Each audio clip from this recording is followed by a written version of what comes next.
go to ChinookSeedery.com to go get any types of seeds you'd like. Going from jalapeno ranch, smokehouse barbecue, lemon pepper, all the way to the cinnamon toast. Again, that's Chinook, spelled Chinook. Seedery. Use the Skipper's View to get a 10% discount, and that is the Skipper's View, no spaces, no capital letters, for 10% off seeds. Guys, we have so much to talk about today. We're going to start with the All-Stars. I think the biggest thing that's come out of this is one particular player making the roster. Obviously, every year we got our snubs and guys we think that should make it. But this year, the focus, it seems to be on Julio Rodriguez, outfielder for the Seattle Mariners. Hagen, I'm going to let you start on J-Rod. Obviously, AL outfielders with better counting numbers, Ceddanne Rafaela, George Springer, Joe Adell. I know you were doing a little bit of looking at this right before we got on here. What's your take on J-Rod making the All-Star game over some of these guys? And he was selected by his peers before we jump into it. It was not a fan ballot. It was by his peers. So what does that tell you, and what are your thoughts? I mean, it tells me that the players really don't care too much about who they're voting for. I mean, all you have to do is look at the first number they put on their OPS and see that he's under 700, see that he's a league average hitter this year. I mean, I said right before you hopped on here, just in WRC plus this year, he's the 23rd in the American League outfield alone. I mean, Trevor Larnach is a better hitter than Julio Rodriguez is this year. I mean, you can argue, okay, yeah, the WAR up there, but if you're going to take the WAR, you might as well take Ceddanne Rafaela, who's got 0.4 higher than him, and he has a higher WRC plus. I mean, I think there's probably like 7 guys off the top of my head I could probably name you that are better than Julio Rodriguez this year. I mean, Kick Dirt Baseball talks about all the time, like, this dude's not – we talked about earlier today, like, is he a little overrated at this point just because I know he's a second half type of guy, but I mean, is Julio Rodriguez really a league average hitter? I mean, him being an all-star just blew my mind. I mean, obviously there's a few other guys, but this is the one that really surprised me the most because I don't know if any baseball fan even thought he was even going to be on the team. Like, I don't think anyone would have even thought about that in the first place. Like, it really surprised me in that aspect of things. I guess George Springer died. I mean, he's one of the hottest players in baseball right now. He's second in WRC plus among all AL outfielders this year. 2 wins above right now. He's phenomenal this year. I don't really know why Julio Rodriguez is an all-star. Ethan, do you have strong thoughts on J-Rod? I mean, if Julio Rodriguez is an all-star, why isn't Trent Grisham an all-star? To be completely honest with you, Trent Grisham right now has the 5th highest WRC plus among American League outfielders at 135. I saw a tweet as well. The Mariners, I think, DFA'd Rowdy Tellez, who I think right now has a higher OPS, more home runs, and around the same amount of RBIs. That is wild. Granted, the F4 value is totally different. I get that. But in terms of like the counting stats that people are voting into the All-Star game, Rowdy Tellez, the guy that they DFA'd, still has a higher OPS than Julio Rodriguez, which is crazy to say. And even looking at the numbers yesterday when I was recording with Toby, I did not know Julio Rodriguez had a sub 700 OPS. I understand this has been a second half guy pretty much his entire career. But if you told me going into, I mean, almost mid July that Julio Rodriguez OPS would be below 700, I would have thought you were crazy. And granted, the WRC plus has been around where it was last year. It was actually a little bit better. It's still kind of concerning what we've seen like the last 2 years in terms of the first half with Julio Rodriguez. I'll say this. I am a Julio Rodriguez super fan. I have dozens of his rookie cards. And you know this, Hagen, I have him rostered on virtually every one of my fantasy teams. He was voted in by the players, not the fans. So what this tells me is, you know how we talked about Lindor in the last episode about like those guys who like should be getting perennial all-star appearances and they get snubbed. I think that the players kind of realize this and they know Julio Rodriguez is an all-star. And yes, he's a slow starter. And this year, definitely slower than honestly the past few years. But I do like J-Rod. I think that, you know, the players are giving him the benefit of the doubt here. And I did look at it just like, I know counting stats aren't everything. The guy does have double-digit home runs. He has double-digit steals, 43 ribbies. You know, it's not great, but like, you know, Julio can go on a tear coming out of the All-Star game. Who knows what happens if he knocks in like 9 home runs rather quickly. He's going to be 20 plus home runs again. He's 5 bases away from stolen bases. He might have that before the All-Star break. So who knows? I know the All-Star actually probably won't, but you guys get what I'm saying. It's like Julio Rodriguez could really turn around really quickly. So I think the players are just giving him the benefit of the doubt here with this one. I agree there. I think they are giving him the benefit of the doubt. And I remember, I want to say it was a Trevor May video he did like last year talking about what's the voting like from the players' aspect of things. And he was saying that the players really don't care too much about this voting. Packets left on their bench after a game, before a game, whatever it is. And, I mean, they could care less about, and they're not checking in like us on guys. Oh, how's this guy been since whatever, May 1st? Like this, how's doing this? They're just looking at the names and they're just going, all right, this guy should be an all-star, this guy should be an all-star. I mean, if you pull up just the votings on what they did, the players-wise, you can tell they don't give a shit. Because there was a lot of dudes who were stubbed and a lot of dudes who were like, huh? Like, what? That guy who was voted in there? Like Julio, for example. So I can't blame the players because they have a lot going on in their life. You know, obviously, I don't think they don't have time to really check in like we do on a lot of these guys and how they're doing and who should be the all-stars or not. But, I mean, we got to figure out this whole all-star thing. It starts with the fan voting, which is awful. Get rid of that. Abolish that. And we got to figure out a better way to vote these guys in to get the actual all-stars in this game. What if they made like qualifications? Like you have to be like top 3 counting stats amongst your position or something like that, or top 4. And then there's like player voting from there once it's like really trimmed down. I think that could be an interesting way to look at it. I agree with this, like the standards and stuff like that. But even if they want to like keep it the way it is, just don't call it the All-Star game. Like make it something totally different because granted, yeah, like these guys are busy, but you know, for guys that were like fringe, for like a Jonathan Aranda, who's like now representing his country of Mexico, can like finally go out there and was barely an all-star. Like for some of these guys, like you could even say Cody Bellinger right now. Cody Bellinger, Randy Arozarena, Trent Grisham have all been better than Julio Rodriguez. And I think if you were to ask them if they cared about it a little bit, they'd probably tell you so, because at the end of the day, this means something to them. They're going to Atlanta to be around the best players in Major League Baseball. Yeah. That's also an interesting take. You know, I agree. I do. Like, they might have to pivot the way they market this thing and the way we look at it. But are there anyone else? You know, I do want to bring up Clayton Kershaw with his legend pick by Rob Manfred here. So he'll make his 11th All-Star game. I think this is the perfect guy to get in the All-Star game for his 11th one. I think Manfred nailed this one, actually. I think Kershaw's time is limited. We know we've talked about him, how he's not only a top 5 lefty pitcher of all time, and I think most would agree with that. He's arguably a top 3 pitcher of our time. And you know, I don't know how many innings Kershaw has left, and I really love that Manfred picked him using that pick. So did you guys think there was anyone else that Manfred maybe was in his consideration there for the Legends pick, or do you think he just knew Kershaw's it? I don't think there's anyone else you'd go than Clayton Kershaw, to be completely honest. Yeah. Well, is there anyone else before we hop off the All-Star conversation? Is there anyone else that you guys think really got snubbed on this, for rosters this year? Yeah, so I got 2 here, and I know it's hard just because of positions on who the guys were ahead of them and that values, but I know there's 10 players in Major League Baseball with an OPS over 900. 2 of them did not make the All-Star game. That's Michael Busch with a 950 OPS. Yes, I get that you have the Pete Alonso and Freddie Freeman that you're probably not getting in over, but you can make the argument with Matt Olson, because especially too, I know Matt Olson leads in WAR, but like, do we really care that much about defensive value at first base? Like, I really don't give a shit about your WAR if you're a first baseman that much, to be completely honest. And I know this one's going to come off as a homer too, especially after bashing a Braves guy there. But Juan Soto, I mean, how is Juan Soto not an all-star here? This is what infuriates me. This is what happens when you vote Ronald Acuna Jr. as a starter into the all-star game, a dude who hasn't even played 50% of his team's games, and he won't do that by the time the all-star break hits.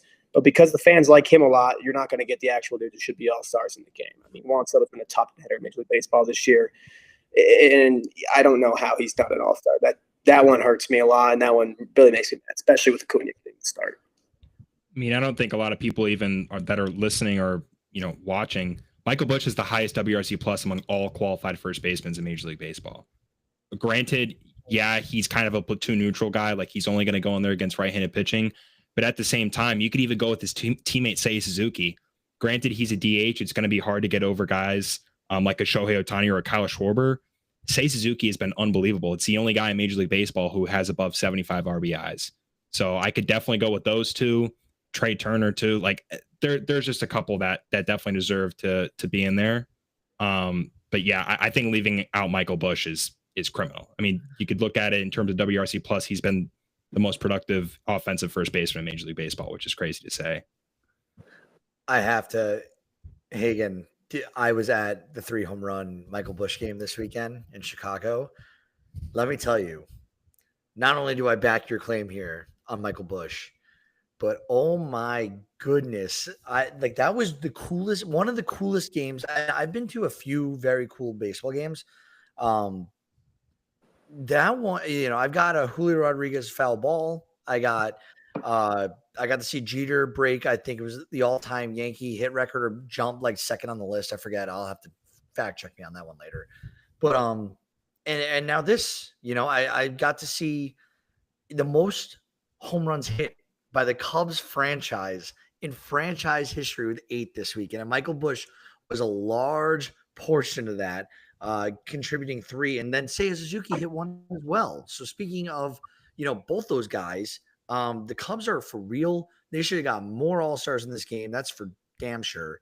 And, Michael Busch, oh my goodness. That's such a great name to throw out there.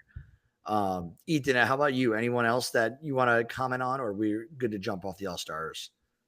No, I mean, I just think Michael Busch and Seiya Suzuki, and I think Trey Turner as well. And I mean, just one on the pitching side, we've done all hitters here. I think most obvious one, I get the National League pitching is pretty stacked, but I mean, Andrew Abbott not being an All-Star is kind of crazy to me as well.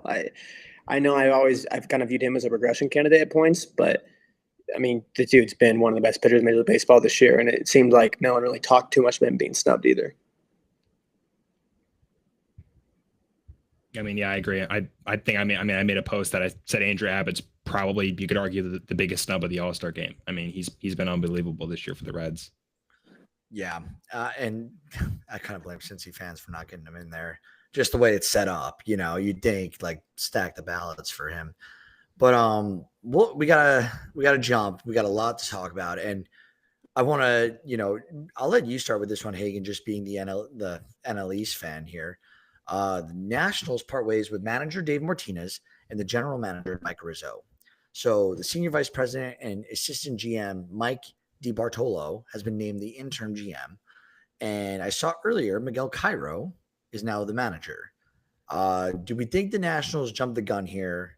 What are our thoughts on what the Nationals are doing internally with this, mix up at manager and GM?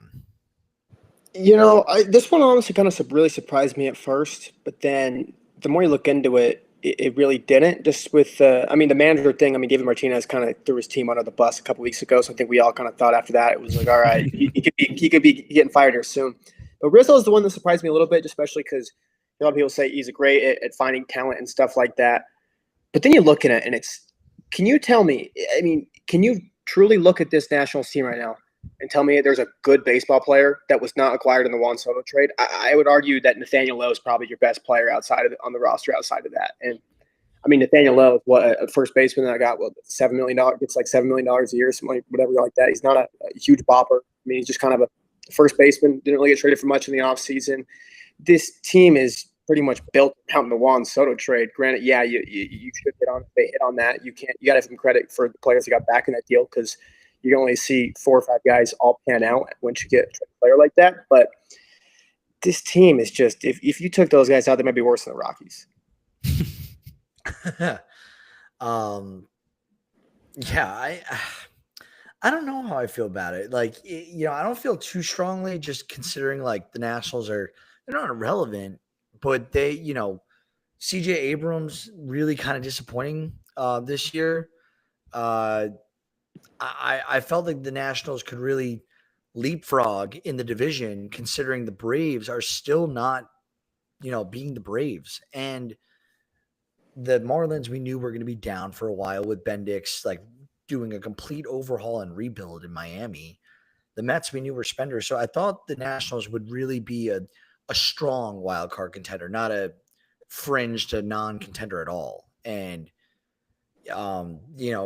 some teams need, a change of pace, and it works. So we'll see. Let's I think we come back to this discussion later on this year. I think this is a little bit early just in the season. And Ethan brought it up right before the episode. The baseball season is long, right? And we got the All-Star break in 5 days, essentially. I think it all gets started, right? July 12th. And there's a lot of things that are going to happen at the deadline.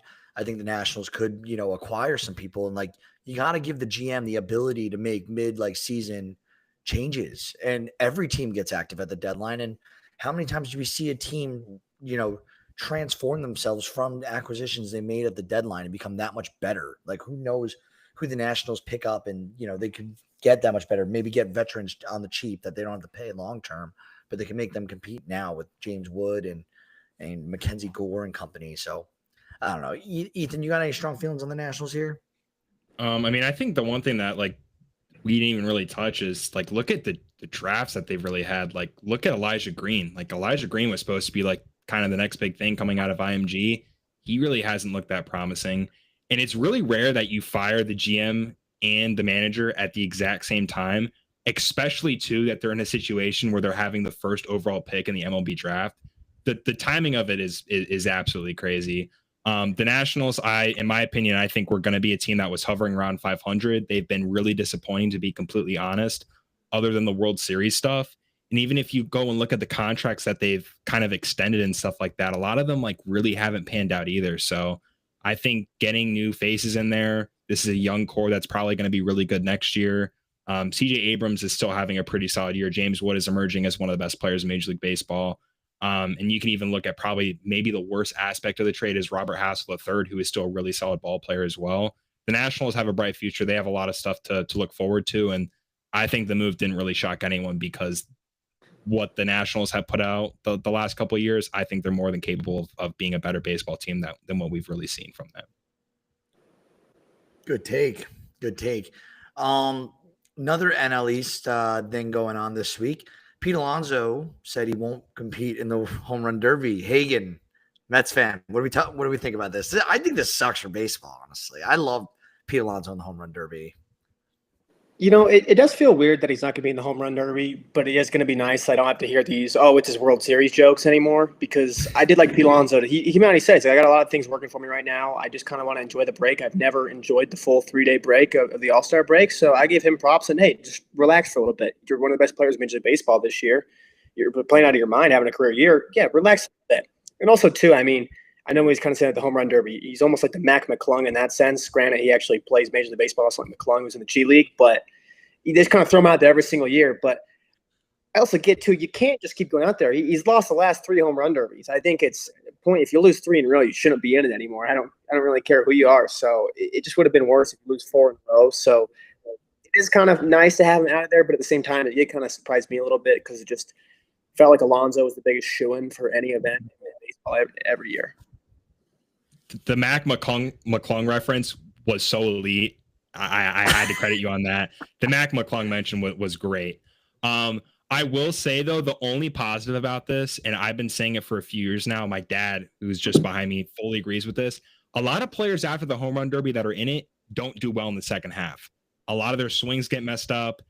They're completely out of timing. It's not 10 outs anymore. They're going out there and they're swinging the baseball bat as hard as they can and taking not their best swings for, I think, around 2 minutes.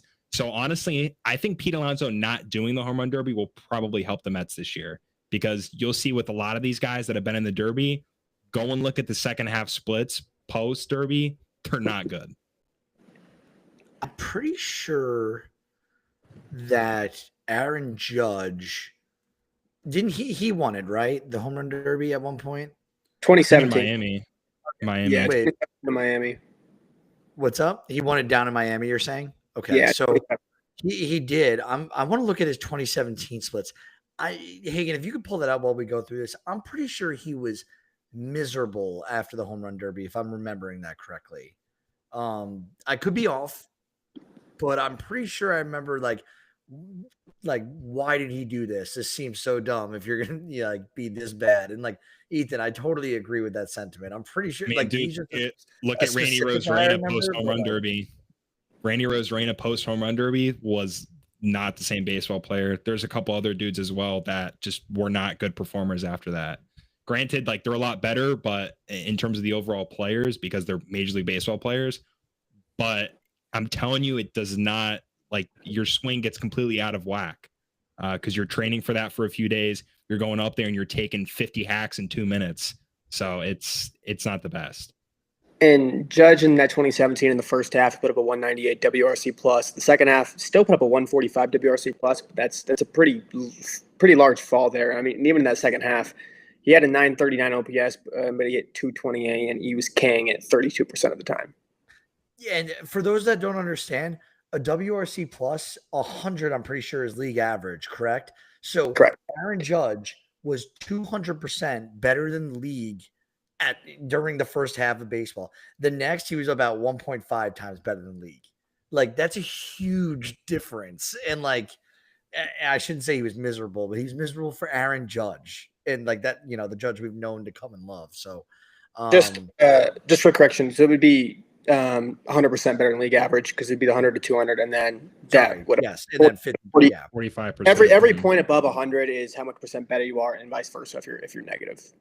Yeah, sorry, I'm not a math guy, and that's not even math. It's just knowing how to say it. So this is why I sell shit. Let's talk. Talking numbers. By the way, Zach Wheeler, 12 strikeouts against the Reds in a 3-1 math piece this week. Zach Wheeler now on the year through 18 starts and 116 innings pitched has 148 strikeouts, a sub 0.85 whip. And he's got a 2.17 ERA with 9 wins and almost 5 WAR. Holy shit. Zach Wheeler is the best pitcher in the National League right now. And like, I don't want to hear Skeens talk. He is the best pitcher in the National League. Guys, if he replicates this, he's going to be close to 300 strikeouts in the second half. He'll probably get maybe one more start before the All-Star break. I've said it a few times on the show, and I think Hagen agrees as well. I think this is the year Zach Wheeler wins the Cy Young Award.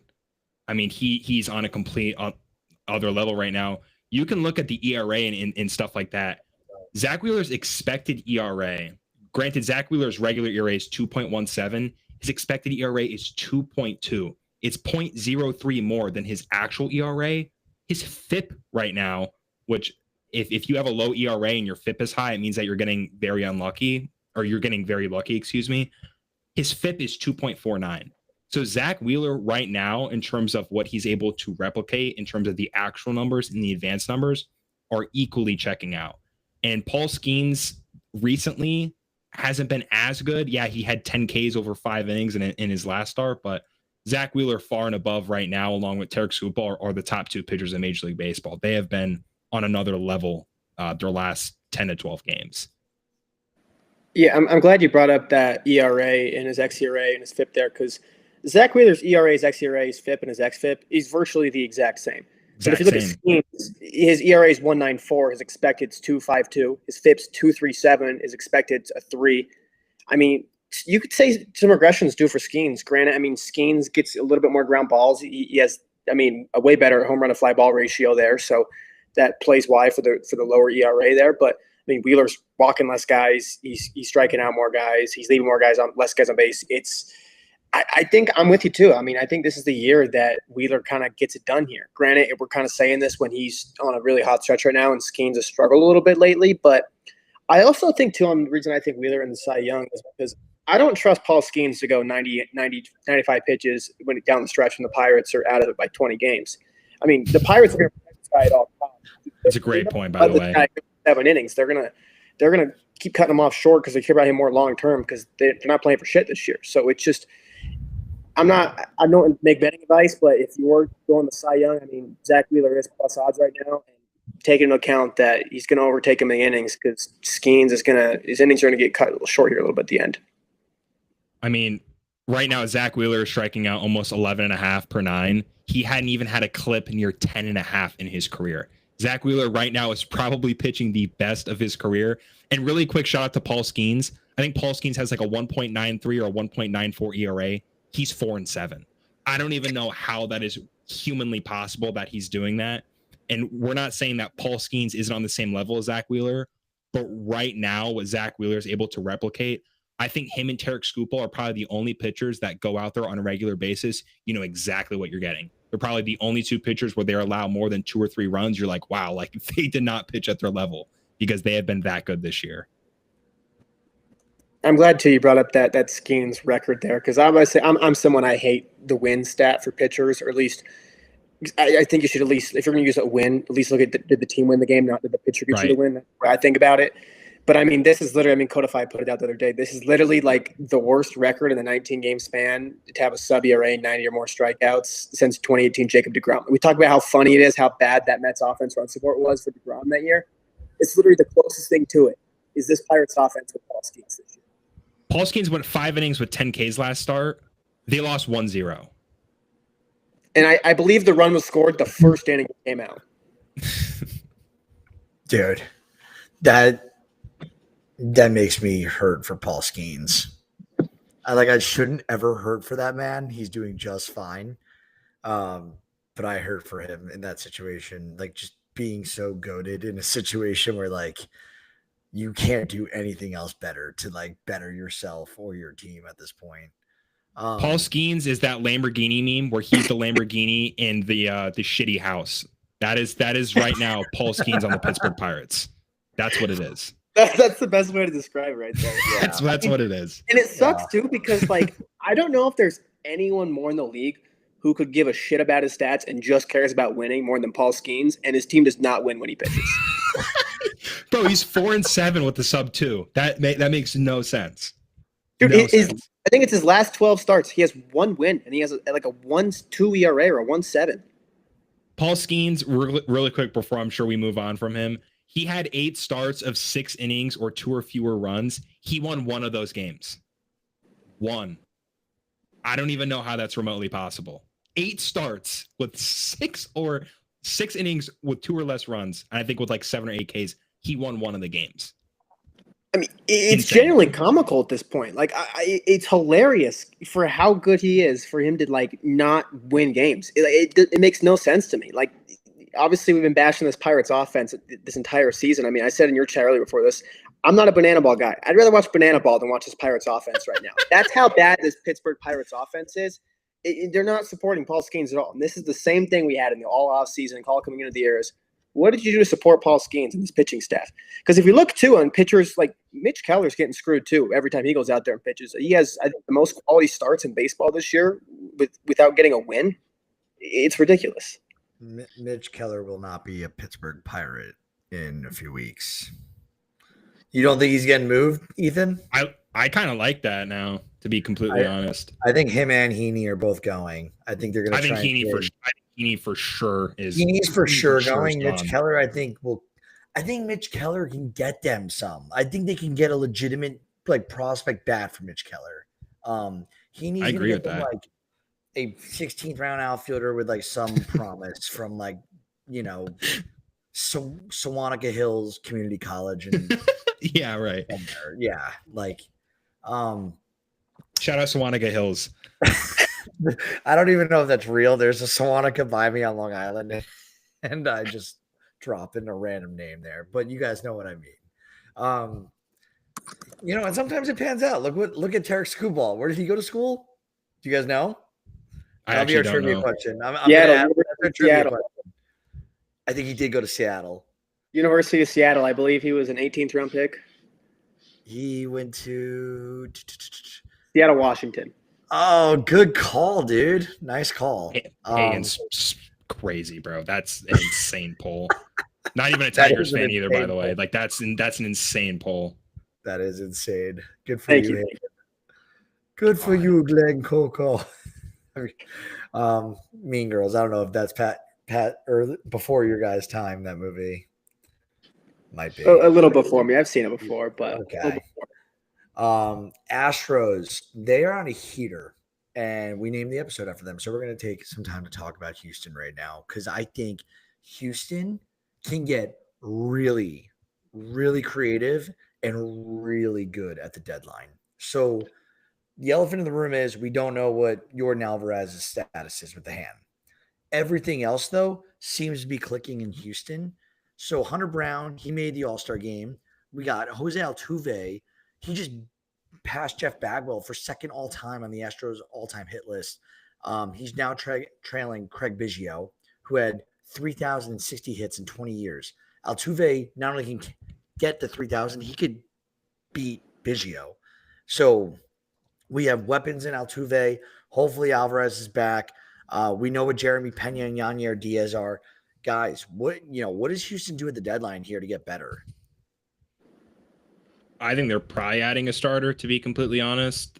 The offense right now it is absolutely unbelievable, and I'm not even trying to like stray away from the conversation. I know Jacob Wilson's like a slam dunk for AL Rookie of the Year right now. Cam Smith over his last 30 games, around a month, he's been the 12th best hitter in Major League Baseball. So there was a lot of talk about the Cam Smith and the Kyle Tucker departure. This team is firing on all cylinders. Isaac Paredes has been unbelievable. Yanier Diaz has been stepping it up over the last month and a half. But I think they probably just add in the starting pitching department, to be completely honest. Just with all the injuries that they've had. Jake Myers batting 308 on the year. Christian Walker, he just went on the paternity list, but Christian Walker hasn't even done what they think he could do.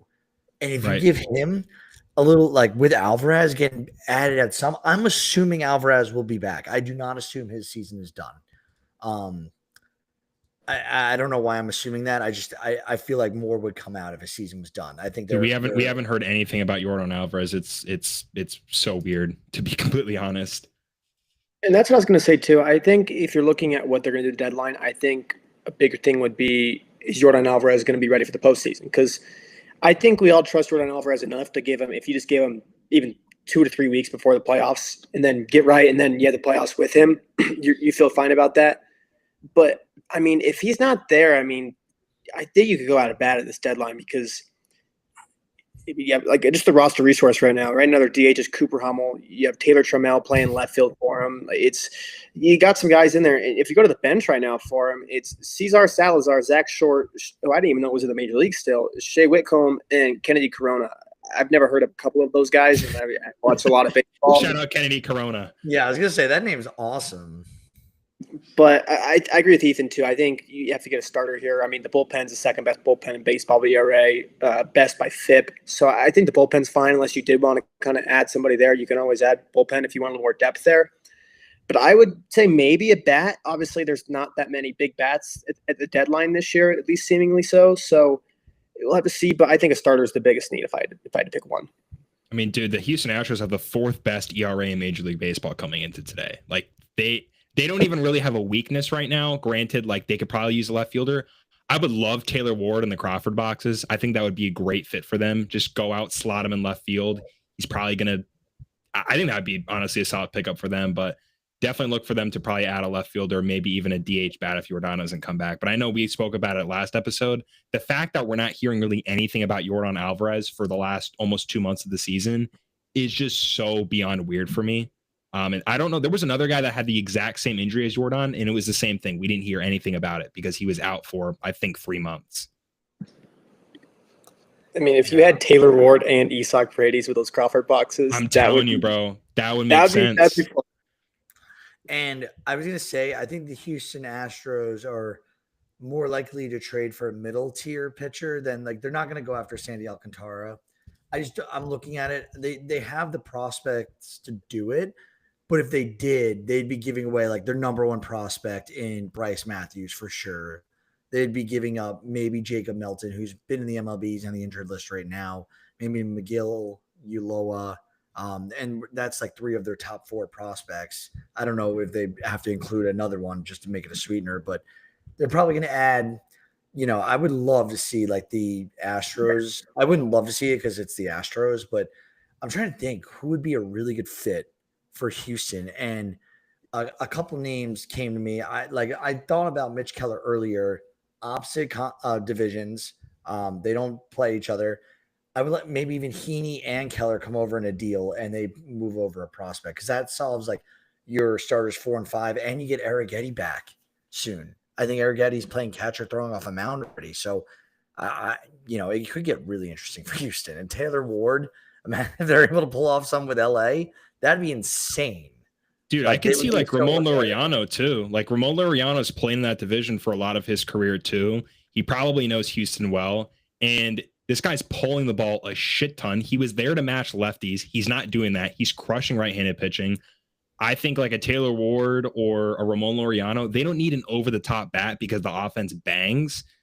They don't really have that much of like really a weakness. 4th best ERA in Major League Baseball. Cam Smith's been on fire. Isaac Paredes has been good. Even Christian Walker, the last like 2 weeks has been pretty solid. He went to LA and does what he usually does, hit bombs there. So I think a Taylor Ward or Ramon Laureano like really puts them in a good spot. I do like that Ramon Laureano shout. I mean, he's 15th this season in air pull percentage in all of Major League Baseball, which is, I mean, that's exactly what you're looking for if you're a guy going to Houston, go play there at the Crawford boxes. I mean, and even too, like I really like that one a lot, actually. I mean, if you just look at the expected home runs, I know that's something we kind of look at more in the off season that we talk about more, but I mean, he's got 10 this year. He would have 12 if he was in Houston right now, which, I mean, that adds up over the course of the season. That would end up being like a 5 difference by the end of the year. Yeah. Honestly, this is why I love the deadline. Like I do this in every sport, free agency. It's my favorite part of the year. Other than it's so good. The just draft too. Oh, predicting guys and being totally wrong. Who's going to trade for who? It's great. That's the best. Yeah, I told Sam and Tyler that we need a podcast here, and I want to do it during the All-Star break when there's not games going on, where we just recap all of our hot takes from last year and how bad they were. Oh, I had everyone go to freaking Seattle, of course, and like no one went to Seattle. We'd love, I think it'll be pretty funny to do. So let's talk about a few injuries and movements with rosters this week. Brandon Woodruff, he returned after 652 days since his last MLB pitch. Who wants to take this one to talk about Woodruff? Hey, you can go first. It was awesome to see the big boo back out there. I mean, it seems like he's been delayed for a while now, but it's awesome to see a guy come back already, just be on the mound, because we've been looking forward to this. It feels like for a couple months now, I've been saying, oh, Woodruff's right around the corner. They're going to get him back. And now Milwaukee, I mean, they're 2.5 games back, and you get him back. Obviously, you can't expect him to go do 6 innings, whatever. You have a great start list every single time out there, especially a guy coming off 2 pretty big surgeries. So you don't expect this every single time from him, but this is very encouraging to see, and this is a big boost for Milwaukee. Because, I mean, dude, I'm with you. I think the Cubs are going to win this division still, but, dude, Milwaukee, we always know they're going to be there. Like, I always say that they're going to be within 3 to 4 games of the wild card every single year, no matter what the roster looks like. It seems like, whether the roster you like it or not, they're always in that wild card game or right there next to it. And Woodruff's huge for him. I mean, by the time you're hoping he's going to get 10 to 15 starts under his belt by the time October hits. If you have him in a game 2 or 3, that's pretty good to go after Freddie Peralta, who's been an ace this year. I mean, yeah, Milwaukee to me is like the Cleveland Guardians of the NL. It's a team that everyone overlooks, and as soon as they kind of get going, they always sneak into a wild card spot. But yeah, Brandon Woodruff looked really good. The fastball velo was like 92, 93, so you could probably expect that to maybe increase as the year goes on. But the fact that he went out there and shoved, and I love that his wife was there. I don't know if you saw the clip of his kids reacting to the strikeout too. It was great for him. It was great for the family. And I mean, you have Brandon Woodruff, Freddie Peralta, Jacob Mizorowski, Chad Patrick, and you can throw in whoever else. I mean, Quinn Priester's been solid. Quinn Priester's been good. Stacked. Dude, Milwaukee's a factory.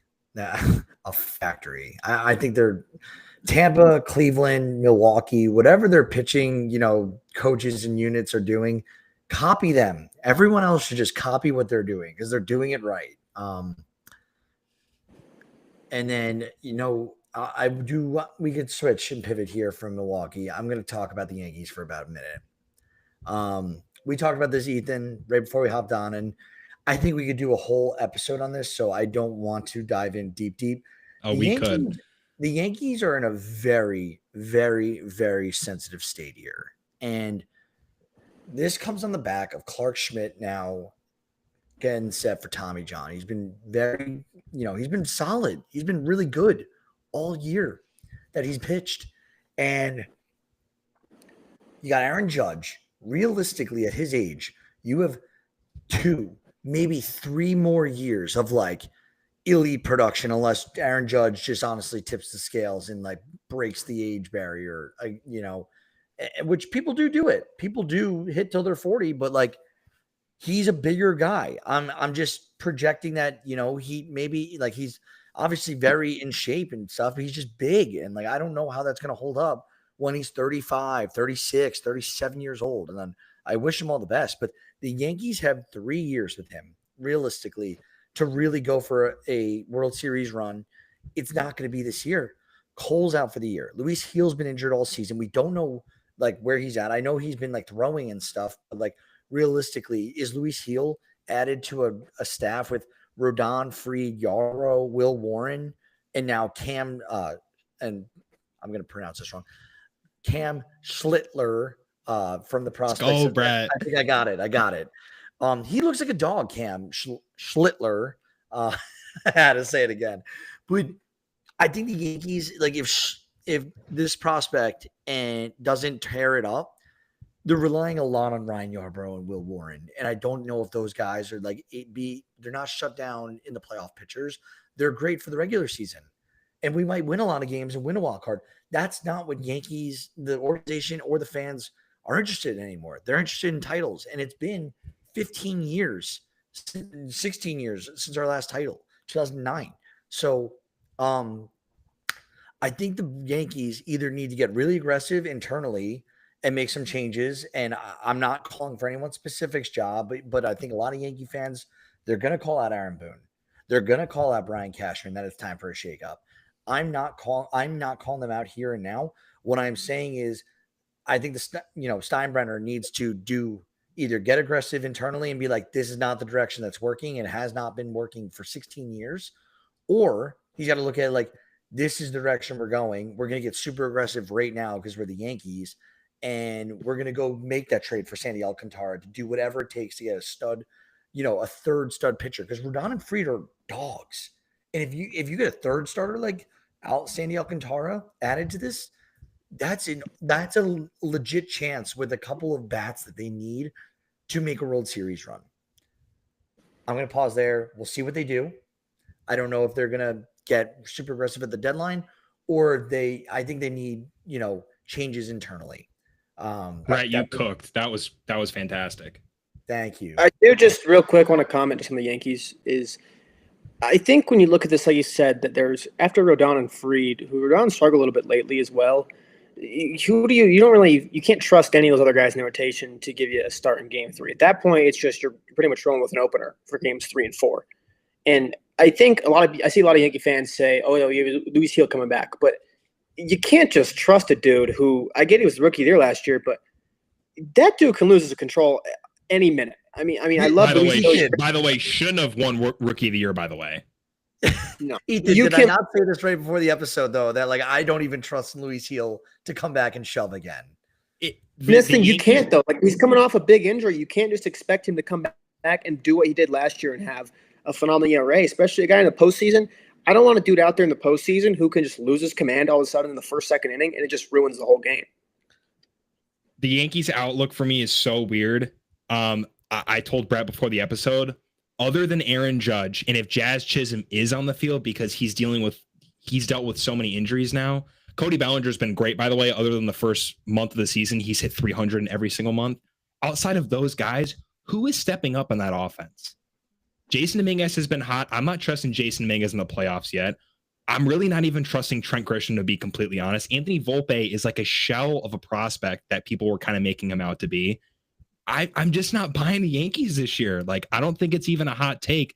The rotation is so injury decimated right now. Clark Schmidt is going to be out for the year. Other than Rodon and Fried, and I'm still not completely all there with Rodon, to be completely honest with you. I just think the outlook this year is not the best. The farm is completely depleted outside of George Lombard Jr. and Spencer Jones and maybe like Carlos Orange. Other than those guys, who else is really in the farm? it's tough. It's a lot of aging veteran guys on the team. Paul Goldschmidt, Cody Bellinger, maybe they extend them, but it's kind of like bleak right now. And I said it, I think, on the last episode and even on my show. I think in terms of the future outlook, the Yankees are probably in the worst position in the American League East. If they didn't have Aaron Judge, they would be probably cooked. And I'm glad too you brought up their farm system, because it's not like they're primed. Oh yeah, we can go buy guys at the deadline here, because George Lombard Jr., you're not trading him to anybody. He's not going anywhere. So like that almost means you got to get rid of Spencer Jones, who's whatever your second or third ranked prospect. You have to get rid of him if you want to get anybody this deadline. Which the Yankees are probably going to buy this deadline, which means your farmers get even more decimated for a not very good farm system. It's not good. And Spencer Jones is very polarizing too. There's probably teams that don't even want to touch Spencer Jones with a 10-foot pole. Think double A or single A. He had the highest whiff percentage among everyone and the highest K percentage. So I mean, OC said today, I mean, everyone compares Spencer Jones to Aaron Judge. He said he's probably more likely closer to Joey Gallo than he is to Aaron Judge. Dude, don't cook him like that. Not yet. But you're not wrong. He is a polarizing prospect. The Yankees, dude, I just looked at their contracts. Like, dude, Stan is signed through 2028. If the Yankees could find a suitor and like, dude, it's not good. Pay half his contract for that suitor. Like, here, take a power bat. We're gonna pay half his contract. Like, take him. Like even Cole. When Cole comes back, is Cole gonna be remotely the same pitcher? I'm not buying the Yankees. I don't want to be like that Mets fan here, but like, can you not see why Juan Soto went to the Mets? Can you not see why Juan Soto went to the Mets? This is the reason why he 5 years down the road. Yeah, he didn't go to the Mets over $10 million difference or whatever came down to. He did not. Enough about the Yankees. It made me really upset, guys. I'm really sensitive about this right now. It's supposed to talk about the Yankees on this podcast too. Oh my gosh. Well, Spencer Schwellenbach, speaking of teams that are supposed to be good and they're not doing well, the Braves, they lose Schwellenbach to the IL with a fractured right elbow. He's had a disappointing year overall. He was up there where like this year, Brandon Lowe was really pitched. Spencer Schwellenbach was a hot fantasy pick. It just not worked out for him in 2025. He's had injuries, hasn't pitched to where we think he could be. I'm hoping he's not out for the rest of the year, but we'll see. It's a fractured elbow. I can't imagine, he's coming back from that in a rush, especially given the Braves situation. The Angels, their rookie Christian Moore, he's placed on the 10-day IL with a right thumb sprain. Christian Moore's an interesting little player, so I want to see him really get going in years 2 and 3. And I think the Angels are going to be intriguing for the next couple of years as well with the moves that they've made. Tampa Bay, Ethan, Ha-Seong Kim back from the 60-day IL. How excited are we? Ha-Seong Kim plays 6 innings with the Tampa Bay Rays and then immediately gets injured. You can't make it up. I missed that because so he came in, he had a calf injury. There was going to be an IL stint. I think it's going to be day to day. And then, it's like, okay, like we've been playing without Ha-Seong Kim for the last 90-ish games. Oh, by the way, Brandon Lau has a side injury. I'm praying to God it's day to day. It's not an oblique, because that would be absolutely brutal for the Rays if Brandon Lau has an oblique injury. And we've been playing some bad baseball. The nice thing is for Lowe, even if it is an oblique, we're heading into the All-Star break. He's going to get some time taken off without them playing like regular season games to like rehabilitate this thing. So hopefully they get it in front of it, because I think that would suck. I love Brandon Lau. Guardians, this one's interesting. Guardians placed Luis L. Ortiz on the restricted list because of an ongoing investigation with the MLB. So he's not caught. There's an investigation. Supposedly after his first 2 pitches, they got flagged for unusual and gambling activity against the Mariners. This happened back on June 15th. So he's on paid leave until the All-Star break, and this investigation could continue. Guys, do you think did you see the pitches that he threw and what they're investigating here? They were awful. And honestly, I'm going to be careful on this, and I think we all should, because there really isn't something clear that's happened yet. Yeah. So I'm not in the case of if he did it or not. But in terms of the pitches that were being placed bets on, they weren't even remotely near the zone. So it's the whole situation is really weird. It's really weird. You might as well like if you are going to be guilty and do that, and that's why I use the word investigation. By the way, not he's allegedly he could be involved in this, but like just bet on it 5 times and like aim outside corner and like maybe you lose one of them, but you're gonna win 4 more. Like if you're smart about it, like at least be like deceptive a little bit. I mean, I just want to say on this, I think they said there's been, when Passan tweeted this out, I think he said there's been 760,000 pitches in Major League Baseball this year, and these were the only 2 that were flagged. And you look at them, I mean, one of them made it 45, 50 feet. It looked like if you were going to try to throw a ball on purpose and have the dude no opportunity to even chase the ball in the dirt, it looked like that's what you were going to throw. And I mean, to everyone's kind of, you wonder like, oh, how do you just randomly flag this? I mean, if there's a bet, a lot of money, I mean, just before, you can bet on the pitch velocity. This pitch can be over 95 miles an hour, 96 miles an hour. It's going to be a ball, whatever, strike. But it's being flagged because how bad the pitches were, but also because it hasn't been confirmed from at least from what I know, but there was large amounts of money on this that is normally not bet on these. That's why the reason it's flagged in the first place. And then you look at the pitch after that, and it's okay. Yeah, that looks really purposeful, especially. Or there was $15,000 in line for this, whatever the amount was. Obviously, it was high if it's getting flagged, but I just will say it does not look good. Obviously, it's innocent until proven guilty, but it does not look good. And if I would think he's guilty here. Yeah, I mean, there was a clip of him striking out Anthony Volpe. It wasn't like there was runners on base. He screamed the F word after he struck out Anthony Volpe, which is just kind of weird. Yeah. That's bad. And two, like the That's maybe so like bad. the first one is like, I don't even think it matters about the pitch. It's the amount of money or the amount of bets that were placed on the pitch. The pitch you could show like it doesn't as much matter. Like, it'd be right down the middle. But the fact that people are betting a Luis L. Ortiz ball strike, most people watching this probably don't even know what team he played on coming into this. The fact that people were placing bets on it is wild. I'm glad you brought up the point on who they brought it up. You would be surprised. I'm glad you brought that up because you'd be if you're going to bet on I mean, you'd be surprised. I mean, if you're going to bet on it, you think you'd bet on like a Paul Skeens or a Tarek Skubal. Who the hell is betting on Luis Ortiz? Luis L. Ortiz? Really? Yeah. Like I said, we're not saying he did it or whatever because there's a lot that needs to come out about it. But the fact that 2 of them were flagged out of over 250,000 bets that were placed. By the way, gambling in sports, I could get into a whole nother topic. The fact that it is so publicized and advertised in our game is ridiculous, to be completely honest. And if he is guilty and was doing it, completely just shameful. The fact that he was in on it or he was telling people to do it, it's not good for the game. Like, it's not at all. And the fact that, like I said, 2 were flagged out of over 250,000 is weird, especially for a guy like Luis L. Ortiz. Yeah. I'm looking to go see what Luis L. Ortiz contract is. I should have looked this up before. But, I don't know if he's involved or not. Obviously, we don't. He's on a 1-year sub $800,000 salary. So this guy's not a well-played player compared to his peers. Still making a lot of money. I don't know. Hopefully he didn't make a really, really dumb decision to do this.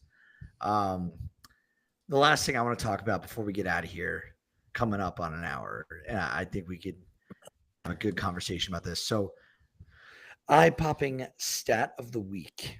Cal Raleigh matches Ken Griffey Jr. with 35 home runs before the All-Star break. And this is a Seattle record.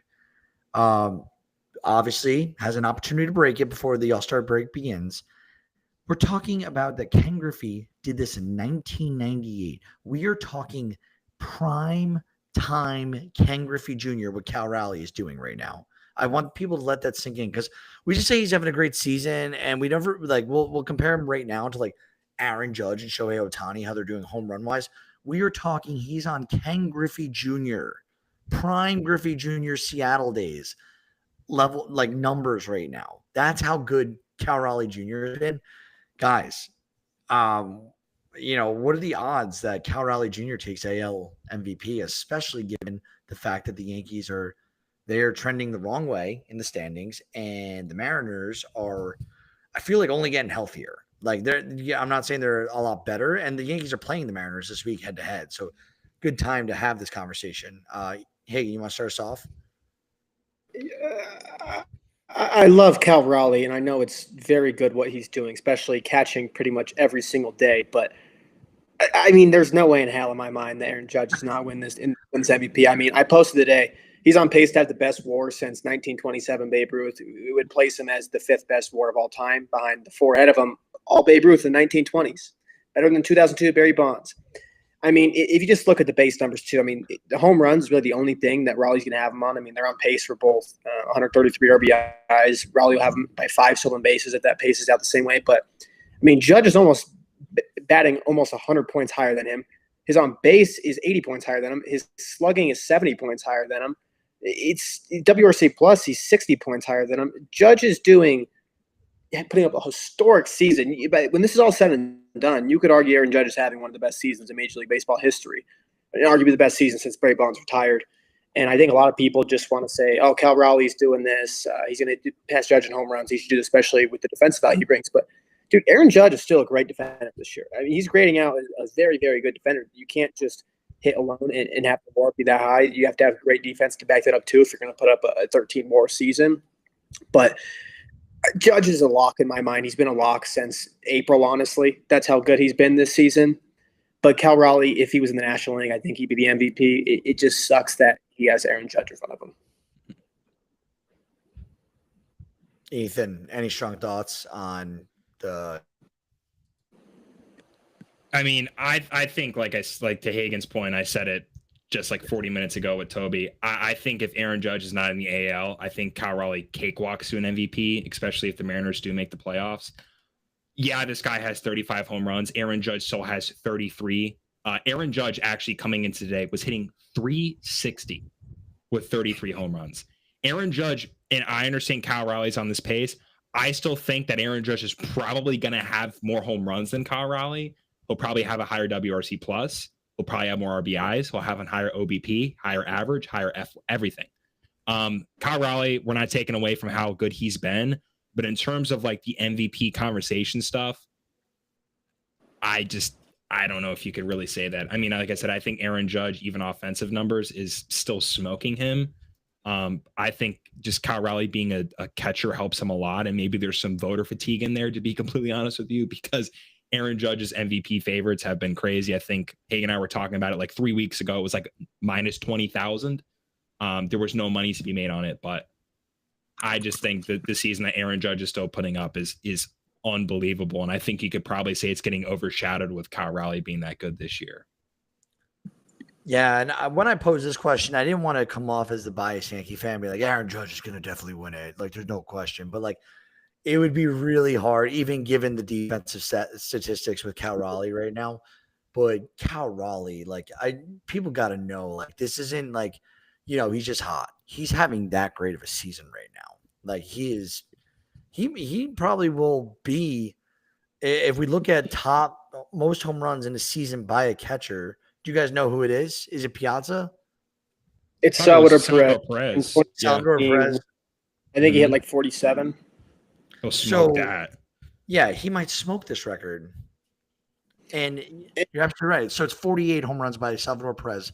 This was 2021. I should remember that. So Johnny Bench had it before that with 1945. And people consider Johnny Bench forever the best hitting catcher ever. So, like, Cal Raleigh's 10 home runs away from that essentially already. Kind of crazy stuff.